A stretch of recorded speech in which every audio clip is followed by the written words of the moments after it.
प्रश्न संख्या 3 है दोस्तों। यदि द्विघात समीकरण 2x² - 7x + 3 = 0 के मूलों का अस्तित्व हो तो इसे पूर्ण वर्ग बनाने की विधि द्वारा हल कीजिए। दोस्तों पहले हमें चेक करना है कि इसके मूलों का अस्तित्व है या नहीं, और यदि मूलों का अस्तित्व है तो उसे पूर्ण वर्ग बनाने की विधि द्वारा हल करना है। ठीक है दोस्तों, तो इसका हल कर लेते हैं। पहले दोस्तों जो हमें समीकरण दिया गया है द्विघात उसे नोट कर लेते हैं। 2x² - 7x + 3 = 0। दोस्तों हमें पहले मूलों की प्रकृति बताना है, अर्थात मूलों का अस्तित्व है या नहीं। तो यदि हमें मूलों का अस्तित्व बताना हो तो हम विविक्तर का प्रयोग करते हैं। दोस्तों इसे आप याद कर लीजिएगा, ये डायरेक्ट आपसे पूछ सकता है विविक्तर क्या है। ठीक है, आपको समीकरण दे देगा और पूछ लेगा इसका विविक्तर ज्ञात कीजिए। विविक्तर D बराबर होता है b² - 4ac। ठीक है दोस्तों, तो दोस्तों यदि D का मान 0 आए या 0 से अधिक आए अर्थात प्लस में आए तो उसका अस्तित्व होगा, लेकिन अगर विविक्तर D का मान 0 से कम अर्थात माइनस में आए तो उसका अस्तित्व नहीं होगा। तो इसके लिए दोस्तों हमें क्या निकालना पड़ेगा, पहले विविक्तर निकालना पड़ेगा। और दोस्तों दूसरे प्रकार से आपसे क्वेश्चन पूछ सकता है कि इस द्विघात समीकरण का विविक्तर ज्ञात कीजिए। तो जिस प्रकार हम विविक्तर निकालेंगे उसी प्रकार हम विविक्तर भी ज्ञात करेंगे। ठीक है दोस्तों, तो हमें क्या चाहिए, D बराबर b² - 4ac, अर्थात हमें a b c का मान पता होना चाहिए। तो पहले हम इस द्विघात समीकरण में द्विघात समीकरण के मानक रूप से तुलना करेंगे। तो क्या होता है दोस्तों मानक रूप, लिखेंगे समीकरण दिए गए समीकरण में ax² + bx + c = 0 से तुलना करने पर तो दोस्तों पहले इस द्विघात समीकरण में हम द्विघात समीकरण के मानक रूप से तुलना कर देंगे तो हमें a b c का मान पता चल जाएगा। यहाँ दोस्तों क्या है ax², जबकि यहाँ क्या है 2x², अर्थात a के स्थान पे क्या है दोस्तों 2 है, और यहाँ पर प्लस bx है, यहाँ -7x, अर्थात b के स्थान पे क्या है दोस्तों -7 है, और यहाँ प्लस c है, अर्थात प्लस जो भी रहेगा वो c का मान होगा। तो c बराबर क्या हो जाएगा 3। इसलिए हम पहले क्या निकाल लेंगे, विविक्तर, क्योंकि हमें मूलों की प्रकृति पता करना है। तो विविक्तर D बराबर क्या होता है दोस्तों, फार्मूला b² - 4ac रख देंगे दोस्तों। b का मान क्या है -7, अर्थात -7 का स्क्वायर -4 इंटू a का मान क्या है दोस्तों 2 गुणे c का मान क्या है 3। इसे हल कर लेते हैं, माइनस माइनस का प्लस हो जाएगा, 7 × 49, और इसका गुणा करेंगे 4 दूनी 8, 8 त्रिक 24, अर्थात -24 आ जाएगा। घटा देंगे दोस्तों, 9 में से 4 जाएगा 5, 4 में से 2 जाएगा 2, अर्थात D का मान कितना आ गया है दोस्तों 25, जो कि > 0 है, अर्थात या तो ये 0 के बराबर है या 0 से अधिक है, या हम कह सकते हैं क्या है दोस्तों धनात्मक है। तो इसलिए इसके मूलों की प्रकृति होगी, अर्थात इसके जो मूल होंगे वो वास्तविक होंगे। ठीक है दोस्तों, लेकिन अगर माइनस में आ जाता तो इसके मूलों का अस्तित्व नहीं होता। तो दोस्तों हमने पता कर लिया इसके मूलों का अस्तित्व है, लिख सकते हैं अतः दिए गए द्विघात समीकरण के मूलों का अस्तित्व है। दोस्तों इस प्रकार के प्रश्न आपके पेपर में 4 अंक के पूछे जाते हैं, तो आप इसे ध्यानपूर्वक देखिएगा। तो दोस्तों हमने बता दिया कि इसके मूलों का अस्तित्व है। अब हम इसे पूर्ण वर्ग बनाने की विधि द्वारा हल करेंगे। ठीक है दोस्तों, तो दोस्तों पहले आप इसे नोट कर लीजिए, फिर हम इसे पूर्ण वर्ग बनाने की विधि द्वारा हल करते हैं। ओके दोस्तों, अब इसे हल कर लेते हैं। तो दोस्तों हम समीकरण लिख लेंगे, क्या है 2x² - 7x + 3 = 0। दोस्तों पूर्ण वर्ग बनाने के लिए हम 2 फार्मूलों का प्रयोग करेंगे। एक तो होता है a + b का होल स्क्वायर बराबर a² + b² - 2ab। दोस्तों कहा गया है पूर्ण वर्ग, वर्ग का मतलब क्या होता है स्क्वायर, अर्थात यहाँ हम स्क्वायर वाला फार्मूला लगाएंगे।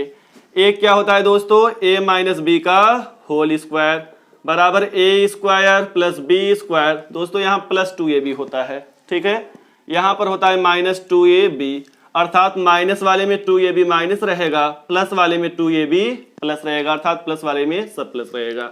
ठीक है दोस्तों, तो दोस्तों सबसे पहले इसे हल करने का जो सरल तरीका है, जो एक्स स्क्वायर के आगे हो आप उससे सब में भाग दे दीजिए। ठीक है दोस्तों, तो यहाँ पर क्या है 2 है, तो 2 से हम क्या करेंगे सब में भाग दे देंगे, अर्थात 2x स्क्वायर बटा 2 माइनस 7x बटा 2 प्लस 3 बटा 2 बराबर 0 बटा 2। तो क्या आएगा दोस्तों 0 ही आएगा।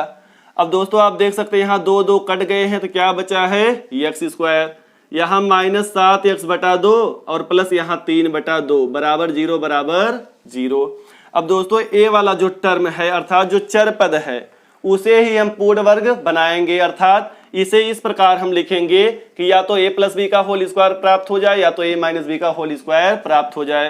दोस्तों इसे हम कैसे लिख सकते हैं, यहाँ पर क्या है x स्क्वायर, इसे लिख सकते हैं x का होल स्क्वायर, अर्थात हमारे पास a स्क्वायर है और माइनस 2ab है, हमें b स्क्वायर अलग से लेना है। तो इसे हम इस प्रकार मानेंगे कि माइनस 7x बटा 2 अर्थात बीच वाला टर्म प्राप्त हो जाए। तो यहाँ पर क्या है दोस्तों, हमने कर लिया x का होल स्क्वायर यानी a स्क्वायर।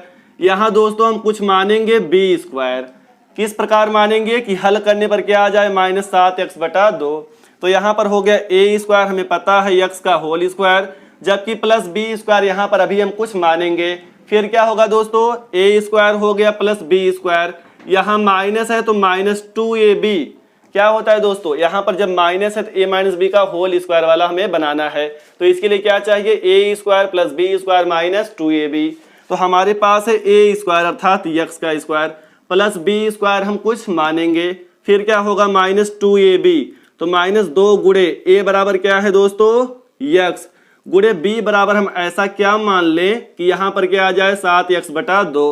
तो पहली बात हमें ऊपर 7 चाहिए तो हम क्या मान लेंगे 7 बटा, नीचे क्या लाएं दोस्तों कि यहाँ पर 2 बचे, तो अगर हम 4 कर देंगे तो 2 दूना 4 यानी कट करके कितना आ जाएगा दोस्तों 2। इस प्रकार 7 बटा 4 का होल स्क्वायर हमें जोड़ना पड़ेगा, अर्थात यहाँ 2ab, तो b के स्थान पे क्या रखेंगे 7 बटा 4।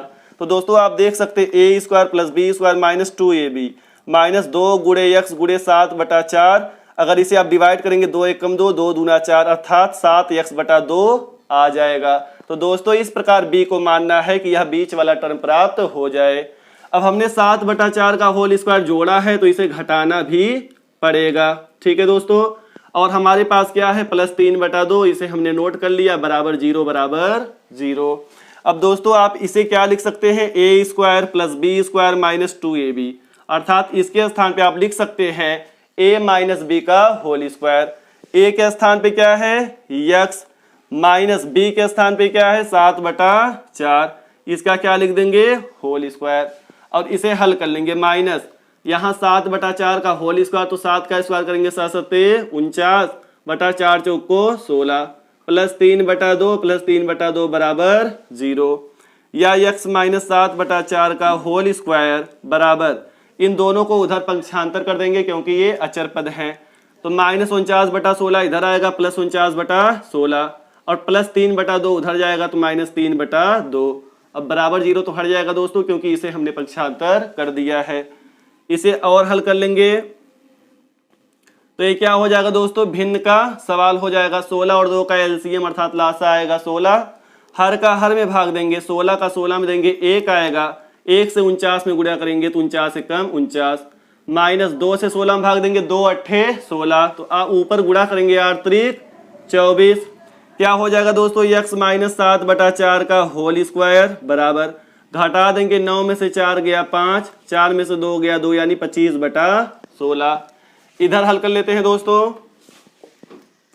क्या आ गया है x माइनस 7 बटा 4 का होल स्क्वायर बराबर 25 बटा 16, तो स्क्वायर इधर आएगा तो क्या लग जाएगा अंडर रूट अर्थात करड़ी। तो लिख लेते हैं, इसलिए x माइनस 7 बटा 4 बराबर स्क्वायर इधर आएगा तो क्या लग जाएगा दोस्तों अंडर रूट 25 बटा 16, तो 25 बटा 16, या x माइनस 7 बटा 4 बराबर हो जाएगा दोस्तों 25 बटा 16 का वर्गमूल निकाल लेंगे। 25 का वर्गमूल क्या होगा 5, जबकि 16 का क्या हो जाएगा 4। तो दोस्तों जब करड़ी को हटाते हैं तो प्लस माइनस लगाते हैं, क्योंकि 5/4 का आप चाहे वर्ग करिए फिर भी 25/16 आएगा, और अगर -5/4 का वर्ग करेंगे फिर भी 25/16 ही आएगा। तो यहाँ पर दोस्तों दो चिन्ह है, हम बारी बारी से लेंगे।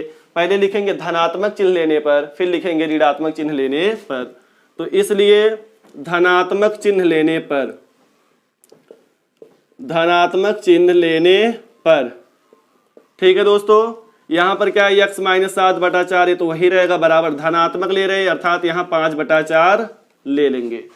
ठीक है, अब इसे पक्षांतर कर देंगे तो क्या हो जाएगा x बराबर यहां 5/4 है, ये -7/4 उधर आएगा तो +7/4 हो जाएगा।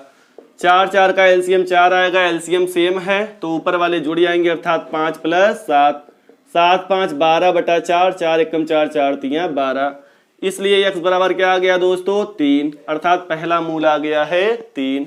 अब लिखेंगे ऋणात्मक चिन्ह लेने पर, तो यहां पर क्या ले लेंगे दोस्तों ऋण ले लेंगे, लिखेंगे ऋणात्मक चिन्ह लेने पर ले लेते हैं क्या है x - 7/4 है तो वही रहेगा बराबर, यहां -5/4 ले लेंगे। फिर वही करेंगे दोस्तों, इसे पक्षांतर कर देंगे तो क्या हो जाएगा दोस्तों, इसे मिटा करके यहां लिख लेते हैं, क्या है x - 7/4 है, इसको उधर भेजेंगे तो x बराबर इधर क्या है -5/4, और ये -7/4 उधर जाएगा तो हो जाएगा +7/4। दोस्तों एलसीएम सेम है तो ऊपर वाले को हम नोट कर लेते हैं, अर्थात -5 + 7। तो आप देख सकते हैं 7 में से 5 को घटाएंगे कितना बचेगा 2/4, तो /4, 2 एकम 2, 2 दूना 4, तो कितना आ गया दोस्तों 1/2। तो x बराबर आ गया 1/2। इस प्रकार दोस्तों इसके मूल क्या क्या आ गए हैं 3 तथा 1/2। तो दोस्तों इस प्रकार अगर आपके पेपर में द्विघात समीकरण को पूर्ण वर्ग बनाने की विधि द्वारा हल करने के लिए कहे तो आप इसी प्रकार हल करेंगे। दोस्तों आप इसे 2-3 बार जरूर रिवीजन कर लीजिएगा, क्योंकि इस प्रकार के प्रश्न 4 नंबर के पूछे जाते हैं। तो दोस्तों आशा करते ये प्रश्न आपको समझ में आया होगा। आप इसे पॉज करके नोट कर सकते हैं या इसका स्क्रीनशॉट ले सकते हैं।